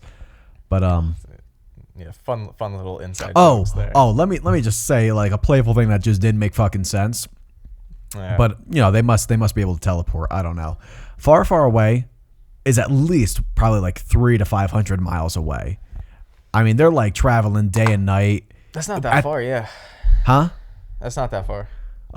In a carriage, it's pretty fucking far. But you don't think it is? No. Did you not see that it was going night day? It was like days travel. Yeah. It seemed like a long trip, yeah. And the animal crew see Shrek on TV. Okay. And they make their way to Far, Far Away within like less than a day. It's a 90-minute film, you know. We had to speed up the process. How do you like Mongo, the big gingerbread man? It's awesome. I fucking love that shit. I love when he gets his gumdrop shot off and little Gingy is like freaking out. He's like, no. He's just losing his fucking mind. I like when he just has like the angriest fucking face. When he just looks pissed. I like. Wait, is it the blind mice who throws him the chicken wing? Or one of the mice throws him the chicken wing. He's like, pass me the buffalo wing. Fucking tosses it into the fish tank. There's so many good little funny moments. Odd note that I wrote, but when towards the end, in the climax, when the fairy godmother transforms her dress into like the sparkly red dress, that shit was just very aesthetically pleasing, and I wanted to point that out. It just looked very nice. I don't know. Then she does like a whole song and dance number, which is that's the I Need a Hero. Yeah. Who's singing that? Is that the actual song or is that a cover? No, that's a cover. Who has the original speaking song? of covers, I read that because in the film they do a cover of David Bowie's Changes, and apparently David Bowie had heard the cover and was so impressed that he ended up doing backing vocals for the song in the movie. Oh, really? And like when you listen to it, you can hear him come in towards the end of the song, I thought that was kind of neat. Bonnie Tyler, Holding Out for a Hero, is the original. Is that what's in the movie, or is that somebody else singing it? No. They did a cover for the song. Okay, that's what I had thought. I don't know who. Also, can I ask why Pinocchio is wearing a thong? Yeah. No. Yeah, that's. I mean, that was a strange one. That one caught me off guard. I had forgotten about that joke. Yeah. So like, I think this movie has. Underwear. I think this movie does have fun with its humor. I think sometimes it like falls a little flat on the jokes. I think both do. I think both have a couple jokes that just don't particularly land for me. The one joke in the first one that I absolutely love that I forgot to mention, and it always made me laugh like a crazy person as a kid, was when Donkey is like, we could swap manly stories, and in the morning I'm making waffles. And it's the way he said waffles that I remember as a kid watching that stupid VHS and just losing my shit every time, and it still gets me. I was pretty big into the boulder. I really like the boulder part. When he's just like talking so much shit on his house and he just tries to clean up the mess. I like that boulder. That is a nice boulder.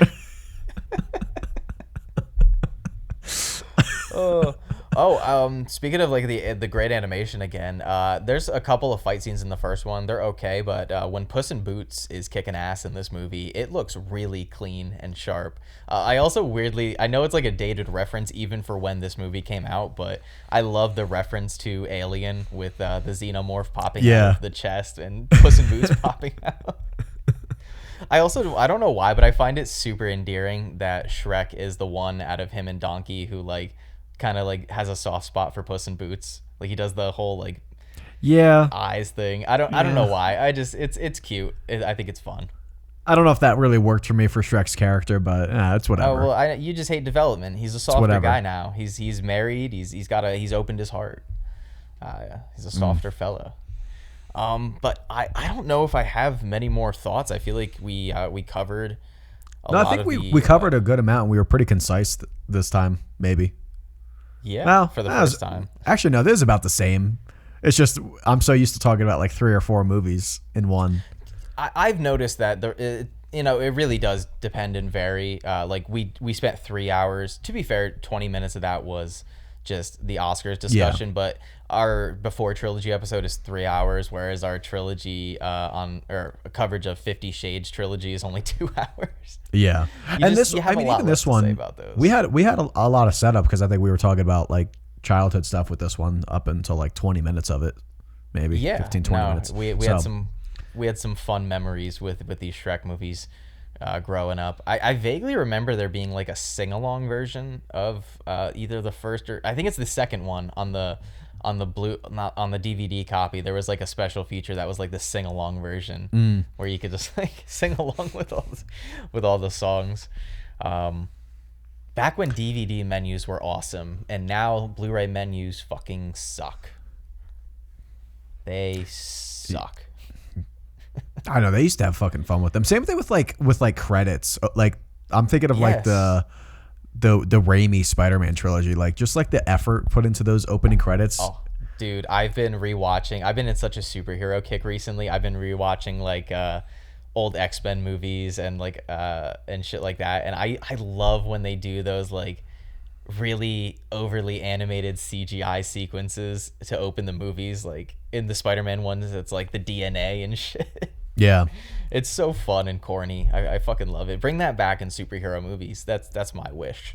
Make superhero movies fun again. But anything else I have? Yeah, I think I had I had saved a trivia fact that was a little lengthier, so I knew I was gonna have trouble remembering it for the second one. This was cool for Shrek 2. It was the highest grossing film of 2004, and it was at the time only the fourth film to ever be the highest grossing film of the year, after Snow White and the Seven Dwarfs in 1937, Aladdin in 1992, and The Lion King in 1994. Oh, the highest animated, like the highest to be an animated No, the movie. highest grossing film in general. But it was Those like four. it was like there was only 4 animated movies to have the top spot. Yeah. Okay, I gotcha. Yeah. At the time, it might have changed since then. Not that actually, I'm trying to think of one that might have. I mean, I know Frozen was big, but I'm surprised that wasn't it. That had to have been the highest that year. What could have passed Frozen in 2013? Because there wasn't even like a bit. It's not like Wolf of Wall Avengers. Street. Yeah, it's not. Because like I'm trying to Iron think. Man 3. I don't know. Yeah, there was like no huge Marvel movies that came out that year. So like, what was it? I don't know. I have one more fact, and this one's about the first Shrek movie. But in 2020, the film was selected for preservation in the National Film Registry by the Library of Congress as being culturally, historically, or aesthetically significant, making it the first DreamWorks animation film to earn that honor. It was also the first animated feature film from the 21st century, the first PG-rated animated feature film. Rest of the animated films in the National Film Registry are either G-rated or didn't get rated by the MPAA at all. It was also the first non-Disney animated feature film and the first non-Pixar computer animated feature film to be inducted. So, lots of firsts for that first Shrek movie. Again, just going back to what me and Josh highlighted when talking about this film just being such a mainstay of pop culture. It's also, in my opinion, one of the, I don't want to say few, but you kind of notice this with certain quote-unquote classics or highly talked about movies from a certain time period. Sometimes they're not always amazing films. They're just extremely relevant for that time period. But I think Shrek is one that is not only like indicative of its time period, but is also held up like really, really well.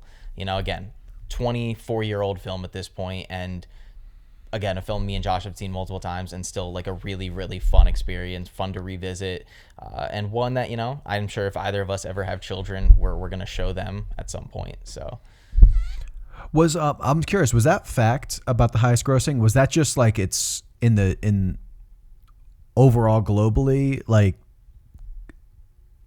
is it like the opening weekend? Is it like its first year? Like, what is that based off of? Just its global box office. Then Frozen has 2013. Okay. Yeah. So like I said, I think that fact might have just been at the time. Yeah. Like there would only been 4. So I was thinking, like, I know Frozen made a fuck ton of money. Like a fuck ton. I'm honestly surprised there's not more. I would think there'd be more. I guess people stopped taking kids to see animated movies, and they started taking them to see superhero movies. Well, like especially before like the MCU universe. I'm surprised it wasn't even more like before then. You know, like Toy Story. I'm surprised wasn't, or Toy Story 2. You You know? Maybe Toy Story 3. That would have been 2010. Yeah. I don't know what else would have came. Oh, Interstellar? No, Inception, maybe? I don't know. Maybe Inception. But either way. Maybe oh, Inception. no, it was Toy Story 3 of that year. Yeah. Let's go. I know my shit. But shall we get into our ratings and then get on out of here? Yeah. I'm ready. All right. Do you want me to start or do you want to start? Yeah. Yeah, you can start. All right. Let's hear it. Shrek gets an 8.2 from me. Okay. I like it. It's a good score. I'm going to give the first Shrek a 7.6 out of 10. Still very good. Holds up really well in my opinion. Just a couple of dated elements and yeah. Still a great film. And I will kick off Shrek 2 by giving that a clean 8 out of 10. I just think it takes a lot of the elements of the first one that I liked and just improves upon them. And it's a really fun movie to revisit as an adult. So I'm going to land Shrek 2 on a 7.4. Okay, so very, very close. Yeah. Yeah, it's very close to your first. They're pretty swapped. I think that's probably the closest you've had any franchise we've talked about, right? What? Just like how close they are for my ratings? No, it has to be before trilogy. I forget what you gave those, to be honest. I know those you are didn't like give all any like tens. They're all like low to mid 9s. Okay, well, maybe my memory is failing me. Even Cornetto, I think, is closer altogether. Yeah, except for World's End. Easy. Yeah. All right. But so obviously, guys, our next recommendation is we're going to be talking about Shrek the Third and Shrek Forever After, aka Shrek 4, in our next episode. So if you want a refresher or you haven't seen those, make sure to check those out before our next episode, which we air every other Tuesday. I know sometimes I mess up and upload on a Wednesday, but I'm trying to be more consistent, so be patient with me. Life can be hectic. But before we get on out of here, Josh, what you got for me? I got a question for you. Lay it on me. It's easy to convince ladies. Oh, wait, that's not a question. Hold on.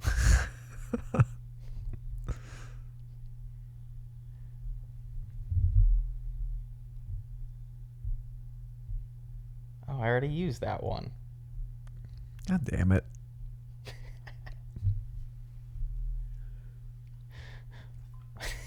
This one's good. Want to hear a joke about paper? Yeah. Never mind. It's terrible. Ugh. That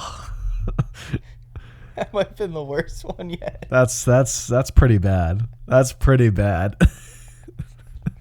That was a really bad one. I still liked the Forrest Gump's password being 1Forrest1. I think that was a winner. That was a classic. But yeah, guys, thank you again for listening. I hope you enjoyed us discussing Shrek 1 and 2. I hope we were able to sprinkle enough little behind-the-scenes tidbits and facts. Cool of Josh to bring up that video essay. I'll definitely have to check that out. Maybe we'll try to leave a link to it in the description of this video if we can, so that you guys can also venture over there and see what we're talking about. Yep. And again, guys, give us a quick follow on Instagram. It's where you're going to find the most activity at Franchise Deep Dive. Comment, DM us, whatever you want, any suggestions or just any feedback you got for us. And we'll gladly put them into practice, probably, maybe. I don't know. But I actually forgot I think we forgot to say one last thing about Shrek. Did we talk about the switch of the accent? Oh, with Mike Myers. Yeah. No, so, I think we forgot that one. If you made it this far, and I hope you did, because this is a fun fact about the movie, they recorded everything, and it was just Mike Myers doing the voice, and then he just had his epiphany that Shrek should have a Scottish accent. So he requested that all his lines be re-recorded. And I don't know if this is true, because I think Mike Myers refuted this, but apparently someone said it costed them an extra $4 million or something like that. So two add-on facts. I think DreamWorks said it cost them around $5 million in total. Even though they didn't pay Mike Myers any additional money for re-recording his lines, it all just went to having to reanimate the character. Yeah. But the other fact is that apparently he had modeled the accent off of when he was a kid, and his mother and father would read him these old fairy tale stories, and they would do it. And sometimes when they were talking in the voice of a character, they would add like an Irish accent or Scottish accent to the character, and he thought that it would just work for Shrek. So, and it paid off because, you know, can you imagine Shrek without it? I think Steven Spielberg complimented the accent or something like that, or the performance from Mike Myers. Yeah. Yeah. So no. Yeah. I guess good work, Mike Myers. You made a good choice there, even though that was probably a pain in the ass to deal with. Yeah, I mean, I love too that it's just like a testament to him caring about the art and the craft, him being like, listen, I just need to do this for my own sake. Like, let me try this. And it ended up really working out. So ultimately ended up working out in the favor of the film. I couldn't imagine any other way. But yeah, thank you again, guys, for listening. As Josh said, follow our socials, reach out to us, let us know what you think about the show. We'd love to hear any constructive criticism. One last time, we are talking about Shrek 3 and Shrek 4 on the next episode of Franchise Deep Dive. Make sure to head over to our Patreon, patreon.com/franchise deep dive, where we upload our bonus episodes, Watchlist Wednesdays. They air opposite weeks of our regularly aired episodes. So if you are a Patreon member, you will get an episode of us talking about movies every week. Those episodes are a little bit shorter. We usually just talk about one movie, and they usually run between like 50 minutes to an hour. So if you want a more condensed version of these, check us out over there. It's $2 a month, super cheap, less than the price of a small coffee at Dunkin'. So yes, definitely follow us over there. And one last time, thank you guys again for listening. We'll catch you on the next episode of Franchise Deep Dive. Goodbye. Later, guys. I'm going to watch Shrek 1 and 2 again. All right.